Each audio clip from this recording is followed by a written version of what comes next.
ढोंगी बहू। प्रीति एक पढ़ी लिखी लड़की है जिसकी एक अच्छे घर में शादी हुई है। प्रीति का पति राहुल एक मल्टीनेशनल कंपनी का मैनेजर है जो आधे महीने विदेश में ही रहता और छोड़ जाता है अपने मम्मी पापा को प्रीति के भरोसे, जिसे इस देश को सुधारने की चुल ने परेशान कर रखा है। मम्मी पापा, कल एक डॉग वैक्सीनेशन का शिविर है तो मैं वहीं पूरा दिन रहूंगी। आप मेरे लिए खाना मत बनवाना। अरे बेटा प्रीति, वो बाई तो काम छोड़कर परसों ही जा चुकी। एक नई बाई देखनी पड़ेगी। माँ, आप तो जानती ही हो ना कि मैं कितना बिजी रहती हूँ। अगर कल मैं नहीं गई तो कुत्ते एडॉप्ट ही नहीं हो पाएंगे। देखिए, हम इंसान तो बोलकर अपनी तकलीफों को बता सकते हैं, लेकिन वो बेचारे, उन्हें हमारी ज्यादा जरूरत है मम्मी। अरे बोल के भी हम क्या हासिल कर पा रहे हैं। अब ठीक है बेटा, तू जा, मैं खाना बना लूंगी। ऐसा पहली बार नहीं हो रहा था। देश भर में जितने एनजीओज हैं, चाहे वो स्टूडेंट्स के अधिकार के लिए हो या गरीबों में खाना बांटने का काम हो, प्रीति सबसे जुड़ी हुई थी। रोज कहीं बाहर ही रहती थी, एक शिविर में नहीं तो दूसरे में, और छोड़ जाती थी अपने सास ससुर को उनके खुद के भरोसे। और जब कोई उसे कहे, अरे प्रीति, कभी तेरी सास का हाथ भी बटा दिया कर, तो उसका एक ही जवाब रहता था, देखो, हम लोगों को तो सब कुछ घर बैठे मिल जाता है। अगर आज मैं इस शिविर में नहीं गई तो पता नहीं कितने लोग सड़क पर आ जाएंगे। प्रीति को समझाना संभव ही नहीं था, और ये बात उसके सास ससुर भी मान चुके थे। इसलिए सुबह सुबह सास ही किचन में खाना बनाने जाती है और देखती है कि घर में सब्जियां खत्म है। अरे प्रीति बेटा, सुन तो जरा।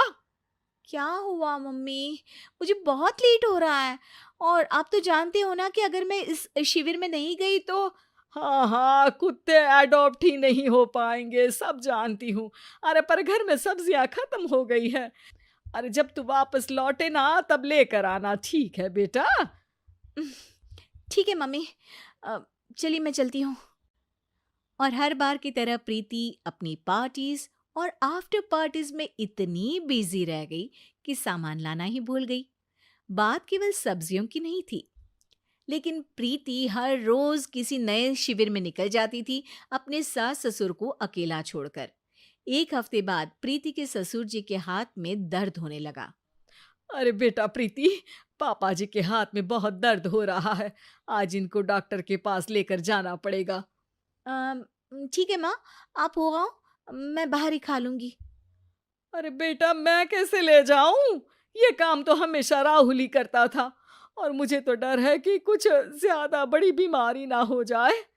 उफ़ो! आज मुझे मेडिकल शिविर में जाना है।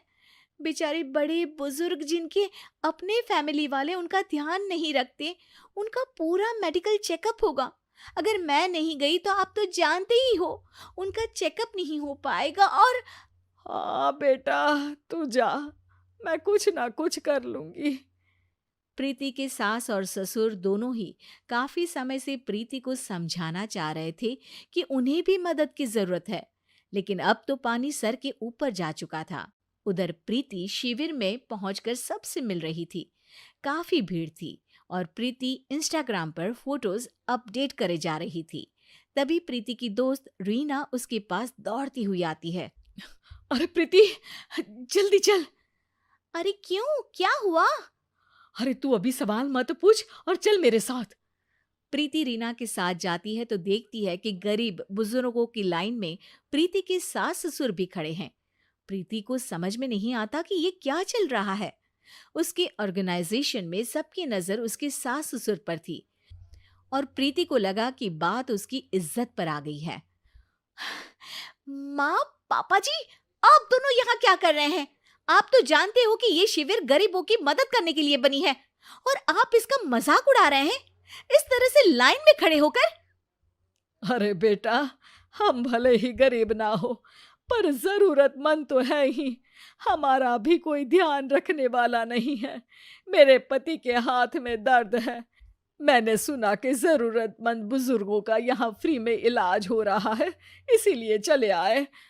अ, नहीं, मतलब मैं तो प्रीति को समझ में आ गया था कि समाज को संभालने से पहले उसे अपना घर संभालना चाहिए और वो सर झुकाकर अपने सास ससुर से माफी मांगती है।